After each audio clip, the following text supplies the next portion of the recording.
Your dream vacation to Bali starts from rupees 22,999 only with GT Holidays, South India's #1 travel brand. Taste Daily. Taste the Daily. இல்ல India கூட்டணின்ற ஒரு வார்த்தையை வச்சுக்கிட்டு இவங்க ரொம்ப நாட்களுக்கு களமாட முடியாது சார். 26 தேர்தல் என்னவோ திமுக vs அதிமுகன்னு வரப்போகுது களம். அப்படி இருக்கும்போது நமக்கு அந்த இந்தியா கூட்டணி ஃபார்முலா அப்போ ஒர்க் அவுட் ஆகுமா என்ன? இப்படியே நீங்க பேசி 1000 தடவை இம்போசிஷன் எழுதுங்க, ஒன்றும் ஆக போறதில்லை. அண்ணாமலை எடப்பாடியை தாண்டிடுவாரு. என்ன சார் இம்போசிஷன் எழுதுங்க, அண்ணாமலை எடப்பாடியை தாண்டிடுவாரு. நீங்களும் இதுவும் இம்போசிஷன் மாதிரி சொல்லிட்டு போறாங்க சார். தாராளமா நீங்க என்ன அந்த உங்களை விமர்சனம் பண்ண விமர்சனம் என் மேல வைக்க உங்களுக்கு உரிமை உண்டு. 5% தானே சார் வித்தியாசம். திமுகவுக்கும் அதிமுகவுக்கும் 24% சார் வித்தியாசம். இது 5% தான், 5% தானே வித்தியாசம். அப்ப யார் சொல்றது நியர் பை ட்ரூத்? நீங்க சொல்றதா நான் சொல்றதா?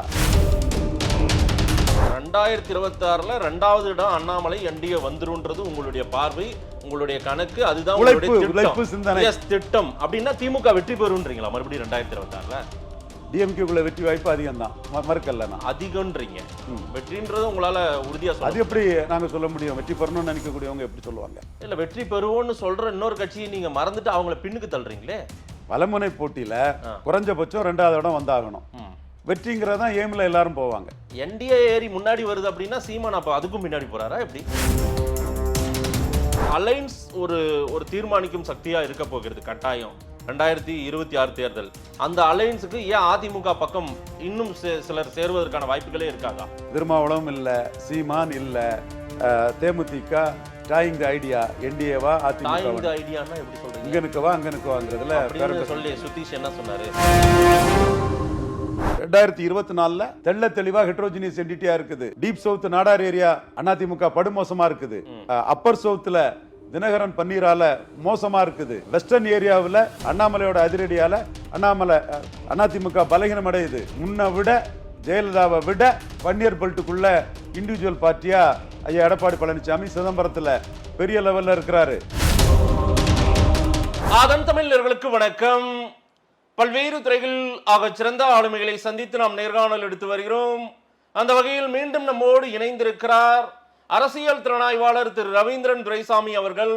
அவரிடம் கேட்பதற்கு நிறைய இருக்குன்னு வாரங்களிடமே கேட்போம். வணக்கம் திரு ரவீந்திரன் துரைசாமி சார். வணக்கம் மதேஷ், எப்படி இருக்கீங்க சார்? நல்லா இருக்கும் மதேஷ் சார். ஆட்சி அதிகாரத்தில் பங்கு வேணும்னு திருமா மட்டும் கேட்கல, காங்கிரசும் அந்த நிலைப்பாட்டை பல மேடைகள்ல சொல்லிட்டு இருக்காங்க. கம்யூனிஸ்டுகளும் நிச்சயம் அதை சொல்வதற்கான வாய்ப்புகள் இருக்கு. ஏன்னா திருமாவும் சொல்றாரு, காங்கிரஸும் சொல்றாங்க, கம்யூனிஸ்டும் சொல்ல வரும். வேல்முருகன் நிச்சயம் அதற்காக அது கண்டிப்பா கிடைக்கணும்னு அவருமே நினைப்பாரு. மாதிரி நீலராஜ நாடார் மாதிரி ஒரு கொலிஷன் கவர்மெண்ட் வந்துன்னா தம்பியும் மந்திரி ஆகணும். அதுல சொல்லுங்க. இல்ல திமுக இதையெல்லாம் எப்படி ஹேண்டில் பண்ணணும்னு நான் கேட்கிறேன். 26ல பல பிரச்சனைகளை அவங்க கலைந்து விட்டு தான் ஒரு கூட்டணியே அப்படியே கண்டினியூ பண்ணாலும் பண்ண வேண்டியது இருக்கும் போல தெரியுது, அல்லது கட்டமைக்கணும் போல தெரியுது திமுக. இந்த bridge arrives they will cross it. இந்த அணியை விடாத அளவுக்கு திமுக தெள்ள தெளிவா கொண்டு போவாங்க. ரொம்ப ஸ்ட்ராங்கா இருக்குன்றீங்க? கண்டிப்பா வெற்றி பெற்ற அணியை கொண்டு போவாங்க. அதனாலதான் இந்த வெற்றிக்கு அச்சா அணியே கூட்டணி தாங்கிறத கோயம்புத்தூர் மாநாடுல எல்லா கூட்டணி கட்சிகளையும் வச்சுக்கிட்டு மு.க. ஸ்டாலின் அவர்கள் பேசினாங்க. அதனாலதான் விக்கிரவாண்டி இடைத்தேர்தல இந்தியா கூட்டணின்னு ஸ்டாலின் முன்னெடுத்தாரு. அதனாலதான் இன்னைக்கு செல்வ பெருந்தகை இந்தியா கூட்டணி உடஞ்சிடக்கூடாது, இந்தியா கூட்டணின்னு சின்ன பிரச்சனையில் இந்தியா கூட்டணி பலானா ராகுல் காந்திக்கு எதிர்காலம் போயிடும், என்னை மோடிக்கு பிறந்த நாள், அப்படி ஒரு சூழ்நிலை வந்ததுன்னா மோடிக்குள்ள 2029 வெற்றி வாய்ப்பு ரொம்ப பிரகாசமாயிரும். சரி. இல்ல இந்தியா கூட்டணின்ற ஒரு வார்த்தையை வச்சுக்கிட்டு இவங்க ரொம்ப நாட்களுக்கு களமாட முடியாது சார். 26 தேர்தல் என்னவோ திமுக vs அதிமுகன்னு வரப்போகுது களம். அப்படி இருக்கும்போது நமக்கு அந்த இந்தியா கூட்டணி ஃபார்முலா அப்போ ஒர்க் அவுட் ஆகுமா என்ன? இப்படியே நீங்க பேசி 1000 தடவை இம்போசிஷன் எழுதுங்க, ஒன்றும் ஆக போறதில்லை.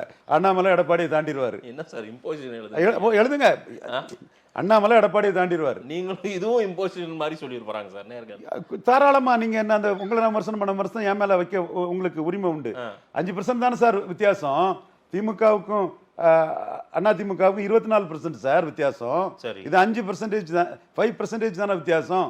அப்ப யார் சொல்றது நியர் பை ட்ரூத்? நீங்க சொல்றதா நான் சொல்றதா? நீங்க சொல்றதா நான் சொல்றதா? சரி, ஓகே. அதுல தேமுதிக இந்த சைடு வரதுக்கும் வாய்ப்பு இருக்கு. Matter over. 4 எம்எல்ஏ எங்க இருக்கு, 66 எம்எல்ஏ எங்க இருக்கு? எம்எல்ஏ எல்லாம் இப்ப மேட்டர் இல்ல. 18% பலத்துல வந்துட்டோம். தெலுங்கானா ஒரிசா மாதிரி அடுத்த கட்ட வெற்றியில அண்ணாமலை கொண்டு போவாருங்கிற நம்பிக்கை மோடிக்கு அண்ணாமலை மேல வந்தாச்சு. இப்ப 3 மாசம் லீவ்ல இருக்காரு சார். ஏன் சார் இந்த நேரத்துல அண்ணாமலை நீங்க மட்டும் தான் பேசிருக்கீங்க? அவரு அன்னபூர்ணாவுக்கு பேசுனதோட சரி, அது அவ்வளவுதான். ஒரே ஒரு ட்வீட் அவசரமா போட்டாரு. அதுக்கப்புறம் மறுபடியும் அவர் புக் எடுத்து ஓபன் பண்ணி படிக்க ஆரம்பிச்சிட்டாரு. அண்ணாமலை கண்டு எவ்வளவு பேர் எவ்வளவு பதறாங்க, பயப்படுறாங்க தெரியுமா? ஸோ அண்ணாமலைங்கிறது மோடிக்கு பெரிய வேல்யூ அடிஷன். வரட்டு, ஜனவரியிலேருந்து அண்ணாமலைக்கு ஆட்டத்தை பாருங்க. இன்னொரு வியூவும் சொல்றாங்க சார். கோயம்புத்தூர்ல நிர்மலா சீதாராமன் அவர்கள் அவங்க அந்த தொழில் முனைவோர்கள் கிட்ட எல்லாம் பேசும்போது அதன் முடிந்த பிறகாக அதிமுகவின் சில தலைவர்களோடு பேசியதாகவும் சில தகவல்கள் வருது. ஏன்னா அவங்க எல்லாம் ஸ்பிளிட் பண்ணிட்டு என்டிஏக்கு வர போறாங்களா? யாரு? வேலுமணி, தங்கமணி எல்லாம். நீங்க வேலுமணி தங்கமணி நீங்க ஃபிக்ஸ் பண்றீங்க சார்.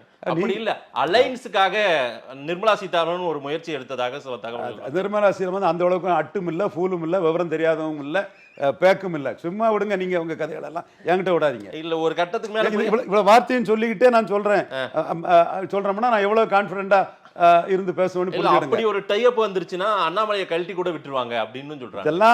இதெல்லாம் வந்து உங்களோட பகல் கனவெல்லாம் தூக்கி போடுங்க மாதேஷ். இல்ல சார், செய்திகளா வர்றத கேள்வி. அதெல்லாம் 1000 வதந்திகள் வந்துட்டு தான் இருக்கும். 2026ல இந்துத்துவா வர்சஸ் திராவிட இயக்கம் தான், பார்த்துக்கிட்டே இருங்க. அண்ணாமலையை அலைவுலே வச்சுட்டு இருக்கீங்க சார் நீங்க. ஹெச் ராஜா ஒரு அணி போட்டு அவர் தனியா இருக்காரு, அவர் ஒரு ட்ராக். ஆனா அண்ணாமலையை நீங்க அலைவுல வச்சுனே இருக்கீங்க. ஹெச் ராஜா ஒரு தியாக வரலாறுக்கு சொந்தக்காரர் தான். நம்ம ஏன் அவரை குறைச்சி மதிப்பிடுறோம்? ரைட். நேற்றுக்கு என்ன மாதிரி ஒரு சமரசம் மாதிரி பேசியிருப்பதற்கான வாய்ப்புகள் இருக்கு சார்? திமுக விசிகா ஒரு மியூச்சுவல் அண்டர்ஸ்டாண்டிங், அது ஒரு 1.5 வருஷம் தேர்தலுக்கு கிட்ட வரைக்கும் அப்ப பேச வேண்டியது அப்ப பேசிக்கலாம்னு சொல்லி அமைதிப்படுத்திருப்பாங்களா? கிறிஸ்டின் லாபி உடையோடாது, முஸ்லீம் லாபி உடையோடாது, தீகா லாபி உடையோடாது. சரி, அதனால கடைசி வரை அவங்க பேஸ்ட் போட்டு ஒட்டிடுவாங்கன்னு நமக்கு தெரியும். ஸோ ஸ்டாலின் வந்து ப்ரூடண்டான பொலிட்டிஷியன். அவர் வந்து இதையும் தாண்டி சில விஷயங்கள் இருந்ததுன்னா அது செட்ரைட் ஆயிருக்கும். நீங்க ஒரு எம்ஓஎஸோ ஒரு கேபினட்டோ ராஜ்யசபா போன்ற விஷயங்கள்லாம் அந்த பக்கம் சொல்றீங்க. ஏன் அந்த மாதிரி வாய்ப்பை விடுதலை சிறுத்தைகள் கட்சிக்கோ வேல்முருகன் போன்றவர்களுக்கோ திமுக ஏற்படுத்தி தராதா என்ன சார்? வாய்ப்புகள் அப்படியெல்லாம் இருக்கா இல்லையா? ஸ்டாலினுக்கு பெறா கேட்டு இல்ல, அப்படி வாய்ப்புகள் இருக்கா இல்லையா திமுக? இப்ப இல்ல, அது எல்லாம் திமுகவுக்கு தான் போகும்.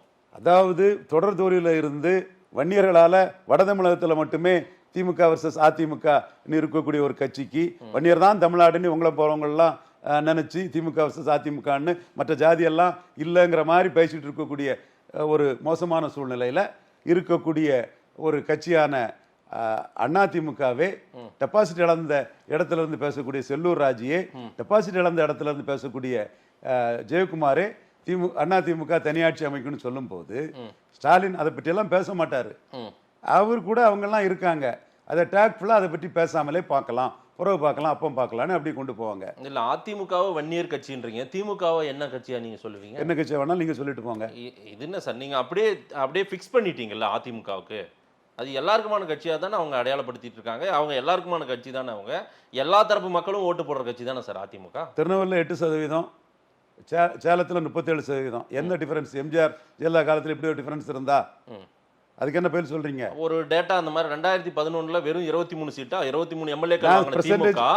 இந்த மாதிரி டேட்டா அந்த இதெல்லாம் அபத்தமா இது இருட்டை கொண்டு ஓட்டை அடைக்கக்கூடிய வேலையெல்லாம் என்கிட்ட காட்டாதீங்க. நான் செல்வாக்கு வளையத்துல பேசுறேன், அதுக்கு பதில் சொல்லுங்க. இது ஒரு எடுத்துக்காட்டு தான் சார். அது எடுத்துக்காட்டு, பொருந்தாத எடுத்துக்காட்டு சார். பொருந்தா கூட்டணி மாதிரி இது பொருந்தா எடுத்துக்காட்டு மாதேஷ். சோ திமுக கூட்டணி இன்டாக்டா தான் இருக்க போகுது உங்களுடைய? கண்டிப்பா இன்டாக்டா தான் இருப்பாங்க. நான் தான் அதை இன்டாக்ட்னு சொல்லிட்டு இருக்கிறேன். அதுக்காக நான் ஸ்டாலின் ஆதரிக்கிறேங்கிற மாதிரி எல்லாம் பலரும் என்ன சொல்லிட்டு இருக்கிறாங்க. யாரை விட்டாலும் ஜெயிக்கணும்னு நினைச்சு ஆர்கேஆர்ல டெபாசிட்ல இருந்து 3வது போனவர் தான் மு.க. ஸ்டாலின். அப்போ எவ்வளவு நைட் மேர் அவருக்கு இருந்திருக்கும். தினகரன் 50% எடுத்ததில் எப்படி இருந்திருக்கும்? அப்பவே சொன்னேன், இடைத்தேர்தல் பொது தேர்தலுக்கு பொருந்தாது, ஸ்டாலின் தான் அனுப்பாருங்கிறது நான் அப்பவே சொன்னேன். அதை நீங்க உங்களுக்கு பதிவு பண்ணிக்கிறேன். அதற்கு பிறகு அவரும் 25% வாக்கெடுத்து 4% காங்கிரஸோட சேர்ந்து 40% போனவர் தான். என்றாலும் இருக்கவரில் அவர் பெரியவர். அவருடைய சாதனைங்கிறது 3 தொடர் வெற்றியில கலைஞர், ஜெயலலிதா, எம்ஜிஆர் இவங்களோட எல்லாம் பெரிய சாதனையாக இருக்கிறாரு. என்றாலும் அவருக்கு அளவு உயரம் அவருக்கு தெரியுது. கூட்டணி பலத்தில் தான் ஜெயித்தங்கிறதும் ரவீந்திரன் துரைசாமி சொல்றது நியாயமாக தான் சொல்றாங்கிறதும் அவருக்கு புரியுது. 2026ல 2வது இடம் அண்ணாமலை என்டிஏ வந்துருன்றது உங்களுடைய பார்வை, உங்களுடைய கணக்கு, அதுதான் உழைப்பு சிந்தனை திட்டம். அப்படின்னா திமுக வெற்றி பெறுன்றீங்களா மறுபடியும் 2026ல? டிஎம்கேக்குள்ள வெற்றி வாய்ப்பு அதிகம் தான், மறுக்கல. அதிகம்ன்றீங்க, வெற்றின்றது உங்களால உறுதியா சொல்ல? அது எப்படி நாங்க சொல்ல முடியும்? வெற்றி பெறணும்னு நினைக்கக்கூடியவங்க எப்படி சொல்லுவாங்க? ரைட். இல்ல வெற்றி பெறுவோம்னு சொல்ற இன்னொரு கட்சியை நீங்க மறந்துட்டு அவங்கள பின்னுக்கு தள்ளுறீங்களே. வலமுனை போட்டியில ஆ. குறைஞ்சபட்சம் 2வது இடம் வந்தாகணும். வெற்றிங்கிறதான் ஏம்ல எல்லாரும் போவாங்க. என்டிஏ ஏறி முன்னாடி வருது அப்படின்னா சீமான் அப்ப அதுக்கும் பின்னாடி போறாரா எப்படி? சீமான் பின்னடைவை சந்திப்பாருன்னு ரவீந்திரன் துரைசாமி சொல்றீங்களா? சீமான் இண்டிவிஜுவல் லீடர், அவர் கண்டிப்பா வளருவாருங்கிறத நான் ஏற்கனவே சொல்லிட்டேன். அது என்ன என்டிஏ பிஜேபிக்கும் பின்னாடி போயிடுவாருன்ற மாதிரி சொல்றீங்க? அவர் 4வது இடத்துல இருக்கிறாரு, 8% இருக்கிறாரு. அவர் 2 மடங்கு வருவாரு நான் மட்டும்தான் சொன்னேன். அப்ப நான் 2 மடங்கு வருவாருன்னு சொல்லும் போதே சட்டமன்ற தேர்தலில் அவர் பெரிய எழுச்சியை பெறுவாருன்னு சொன்னேன். இன்னைக்கும் அவர் காரைக்குடி கூட்டத்தில் அவர் பேசுனது சட்டமன்றத்தில் பெரிய எழுச்சி இருக்குது. ஸோ இது சம்பந்தமா வேற சில கணக்குகளை எனக்கு இருக்குது. எல்லாத்தையும் ஓப்பனா போட்டு உடைக்க முடியாது சார். தமிழ்நாட்டின் 3வது பெரிய கட்சி இன்னைக்கு யாரு? சீமான் நாம் தமிழர் கட்சியா இல்ல பிஜேபி சொல்ல வரீங்களா?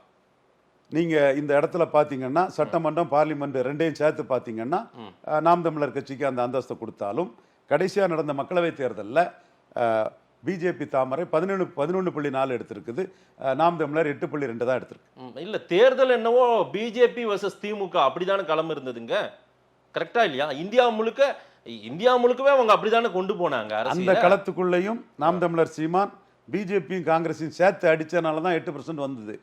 எல்லாரும் என்ன சொன்னீங்க? 2% சொன்னாரு சகோதரர் சுமன் ஸ்ரீராமன், 4% சொன்னாரு குபேந்திரன். சரி, நான் மட்டும்தான் சொன்னேன் சீமான் 2 மடங்கு ஓட்டு பார்லமெண்டத்தோட எடுப்பாருன்னு. அதே மாதிரி 8% வந்துட்டாரு. 8% பார்லிமெண்ட்லேயே அவர் வந்துட்டாருன்னா சட்டமன்றத்தில் ஏறி போவாருன்னு சொன்னேன். ஸோ சட்டமன்றத்திலும் சீமானுக்கு வளர்ச்சி தான். அந்த வளர்ச்சி யாரை பலகீனப்படுத்தின்னு சொன்னா நீங்க கோவப்படுவீங்க. இல்ல நான் கோவப்பட மாட்டேன், சொல்லிருங்க. எடப்பாடி பழனிசாமிக்கு ரெட்டைலைக்கு ஓட்டு போட்ட நான் வன்னியர்களும் ரெட்டைலைக்கு ஓட்டு போட்ட நான் கொங்கு வேளாளர்களும் தான் எடப்பாடி பழனிசாமி ஏற்றுக்கொள்ளாத தென் மாவட்ட சமூகங்களும் தான் சீமான் பின்னாடி போய் சீமானுக்கு அடுத்த கட்ட வளர்ச்சியை கொடுக்க போறாங்க. இல்ல சார், 2026 தேர்தல் ஒரு ஆன்டி இன்கம்பன்சி கட்டாயம் வெளிப்படும். திமுகவின் வாக்குகள் முழுமையா அப்படியே போகுமா அல்லது யார் யார் பிரிச்சு எடுக்க போறாங்கன்றது தான் தேர்தல். ஓகேங்களா? அப்படி இருக்கும்போது எடப்பாடி வலிமை குறைந்து இருக்கிறார் அப்படின்றது உங்களுடைய பார்வை. ரைட், வலிமை குறைந்து இருக்கிறார். ஆனா எடப்பாடியை அண்ணாமலை வீழ்த்திடுவார், எடப்பாடியை சீமான் வீழ்த்திடுவார். இது என்ன கணக்கு? எனக்கு ஒன்றும் புரியல. தெளிவா தான் நான் பேசுறேன். இதே இருக்கையில இருந்து எடப்பாடி கூட சகோதரர் வேல்முருகன் கம்பைன் பண்ணா ஜெயிக்கலான்னு சொன்னேன். சரி, திமுகவோட சேலம், விழுப்புரம், சிதம்பரம், கள்ளக்குறிச்சி, நாமக்கல்ல எடப்பாடி பெரிய சக்தின்னு சொன்னேன். அந்த இடங்கள்ல இந்தியா கூட்டணி வச்சுதான் ஸ்டாலினை எடப்பாடியை மீட் பண்ண முடியும்னு சொன்னேன். தமிழ்நாடு நீங்க ஒன்னா பாக்குறீங்க. தமிழ்நாடு நான் ஹெட்ரோஜினியஸ் வெண்டிட்டியா பாக்குறேன். 2009 அது ஸ்டார்ட் ஆயிடுச்சு. 2024 தெள்ள தெளிவா ஹெட்ரோஜினியஸ் என்டிட்டியா இருக்குது. Deep south Nadar area AIADMK படுமோசமா இருக்குது. அப்பர் சவுத்துல தினகரன் பன்னீரால மோசமா இருக்குது. வெஸ்டர்ன் ஏரியாவில் அண்ணாமலையோட அதிரடியால அதிமுக பலகீனம் அடையுது. முன்ன விட ஜெயலலிதாவை விட வன்னியர் பெல்ட்டுக்குள்ள இண்டிவிஜுவல் பார்ட்டியா ஐயா எடப்பாடி பழனிசாமி சிதம்பரத்துல பெரிய லெவல்ல இருக்கிறாரு. நான் ராமதாஸை பின்னுக்கு தள்ளி, கண்டிப்பா ராமதாஸை பெரிய அளவுல பின்னுக்கு தள்ளி, காலேஜ் பேட் இதை நம்ம ஜெயலலிதா அம்மையாருக்கு கேண்டிடேட் சிதம்பரத்தில் டெபாசிட் இழந்தாங்க.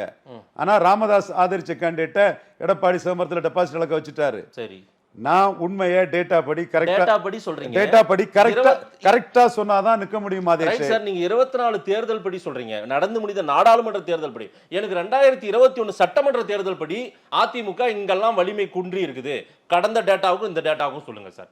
சார், பர்சன்டேஜ் அளவுல ரொம்ப சொற்ப வாக்குகள், சில லட்சம் வாக்கு வித்தியாசத்துல தான் அதிமுக. இதெல்லாம் நீங்க முட்டு கொடுக்க முடியாது மாதேஷ். முட்டு இல்ல சார், இருக்கிற ஃபேக்ட் என்ன முட்டும் கொடுக்க முடியாது.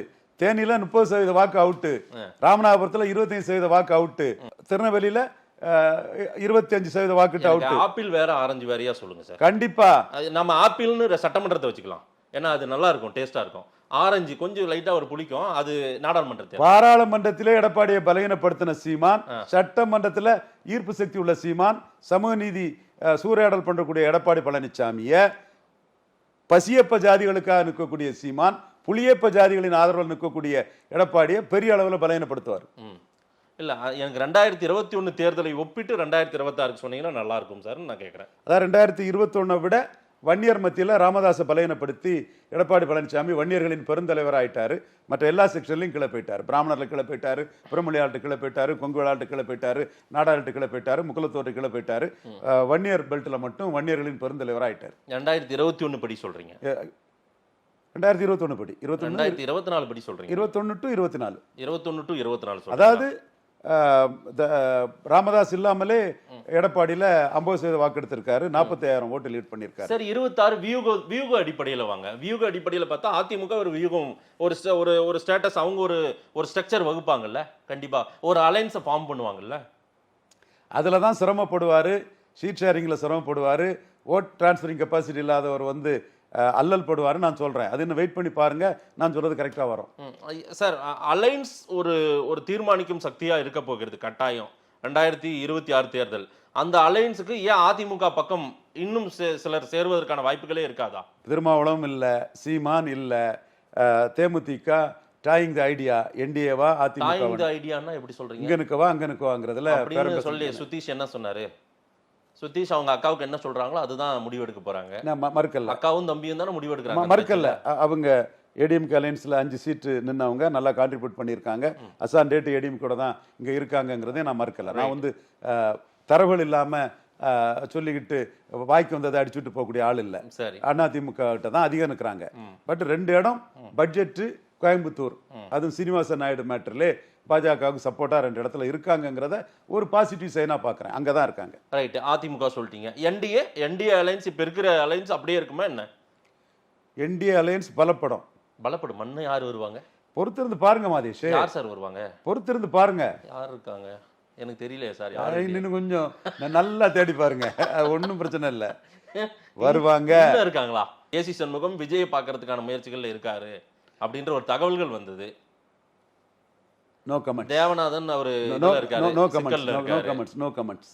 நிறைய விஷயங்கள் சார் நீங்க சொல்லி இருக்கிறது. மக்கள் என்ன சொல்றாங்கன்னு பார்க்கலாம். நேரில் வந்து நேரம் கொடுத்து பேசியமைக்கு நன்றி. நன்றி மாதேஷ்.